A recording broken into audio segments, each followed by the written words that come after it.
In the mid-1960s, two Soviet lens designers, Mr. Volosov and Mrs. Fakhretdinova, began work on a new lens with the goal of creating a new 50mm fast, high-resolution lens that would stand up to the foreign analogues of the time.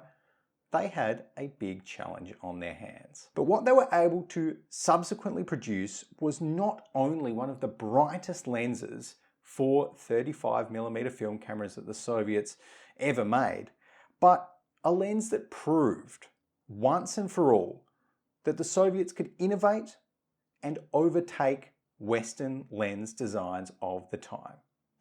Only 500 copies of this lens were ever produced, and I was lucky enough to get my hands on one of them. This is the ERA-6M 50mm f1.5.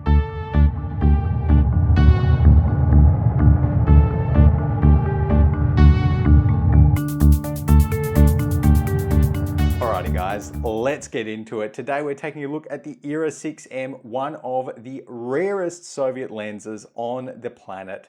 Let's start by checking out what comes in the case. So first off, it is a very nice case, beautiful leather, and engraved with the name of the ERA-6M in both Cyrillic and also Latin, which is pretty cool.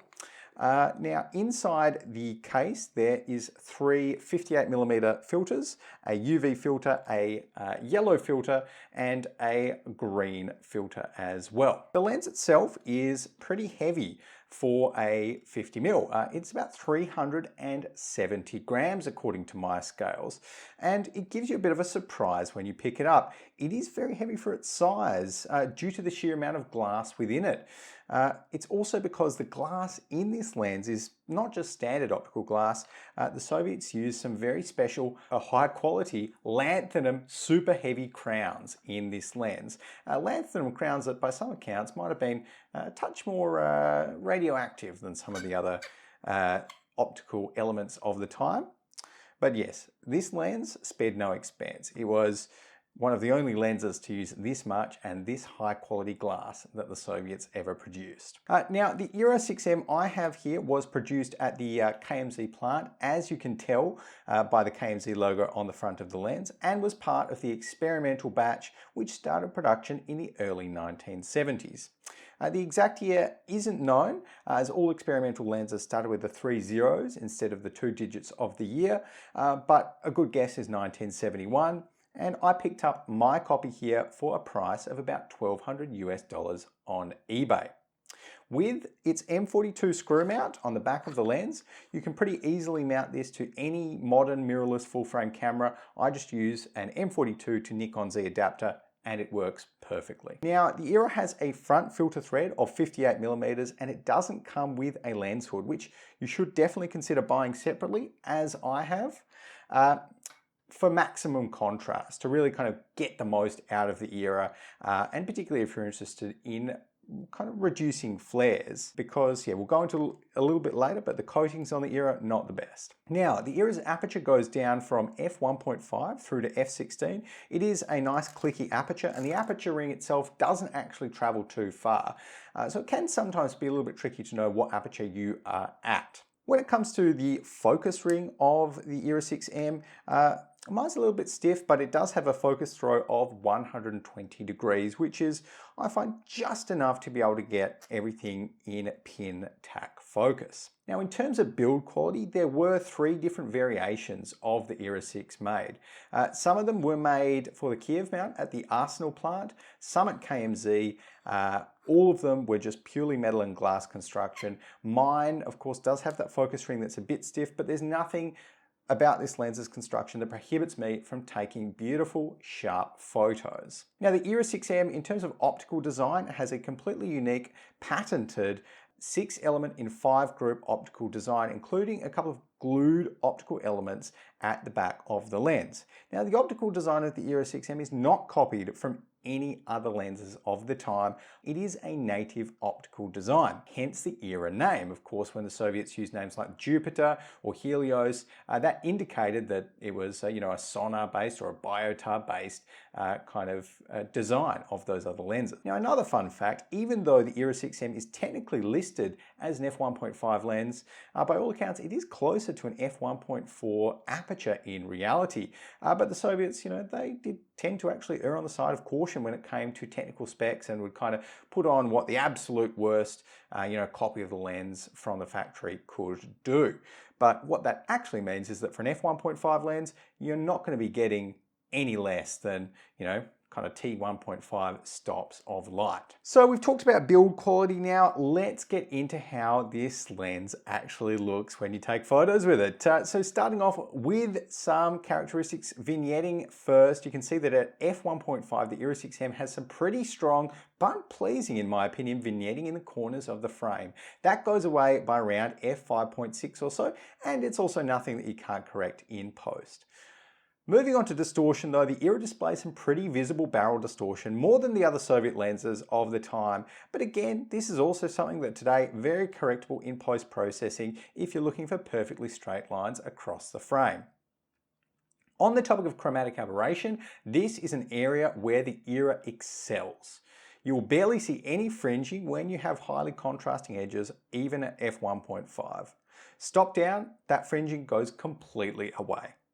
Now, when it comes to longitudinal chromatic aberration, or LOCA, which is the color shifts in out of focus areas, the ERA design shines here as well. There's not enough to see it unless you are absolutely pixel peeping at the brightest aperture. LOCA is not an issue with the ERA. And next up, when it comes to astigmatism or coma, which is the smearing of bright points of light towards the edges of the frame, the ERA-6M handles it well, for its time, I would say. While there is some coma smearing at f1.5 and f2, once you stop this down to f4, it almost completely disappears.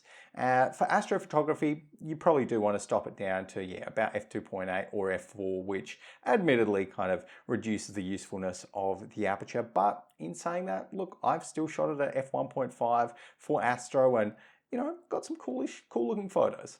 Now, let's talk about sharpness.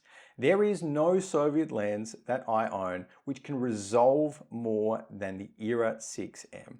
This is the sharpest Soviet lens by far when stopped down.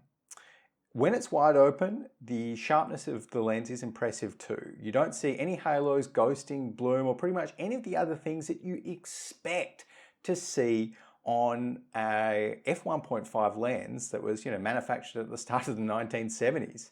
I've seen reviews of some of the other lenses made today that show them having more color fringing than the ERA at f1.5.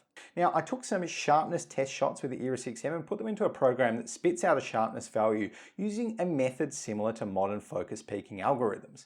As we can see, at f1.5 and f2.0, corner sharpness is not great, but from f4 onwards, you've got an incredibly sharp lens. What's interesting is that the ERA-6M's horizontal line resolving power is much higher than its ability to resolve vertical lines. Not sure if that's just my copy or, but pretty interesting. Now, onto what the photos and videos of the ERA-6M actually look like. Well, in my opinion, they have everything you could want. They've got sharpness, they've got resolution, they've got a lack of kind of those distracting distortions and aberrations. They've got beautiful creamy bokeh. They've got that plastic 3D pop that Zenit KMZ lenses were really, really known for and still are. Beautiful neutral color rendition as well. Very usable contrast. I mean, I cannot sing the ERA-6M's praises highly enough. The only area it falls down is when it comes to flaring performance, as it is actually a single coated lens. But even then, you can use this to your advantage and create some artistic shots, or just throw a lens hood on it, and a lot of that is going to go away as well. Now, in video, you will struggle to get a nicer lens if you're shooting 4K video. There is something about KMZ lenses, including the ERA-6M, that just makes them sing in video. On top of the transition, between in-focus to out-of-focus areas being super smooth, there is just a plasticity to the video that comes out of the ERA-6M that is really not able to be duplicated with most modern lenses I have seen. It is beautiful. Now, the ERA-6M, it's not a lens that you can find easily, but when you do, you should jump on it.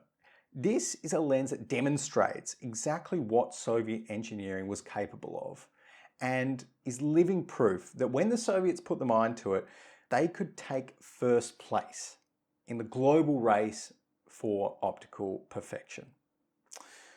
The ERA-6M is a relic of what the Soviet Union did best. For that, I'm just very, very happy to own one.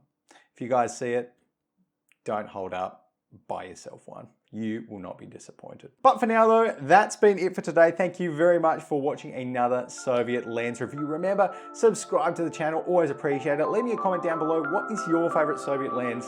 But until the next time, I'll see you then.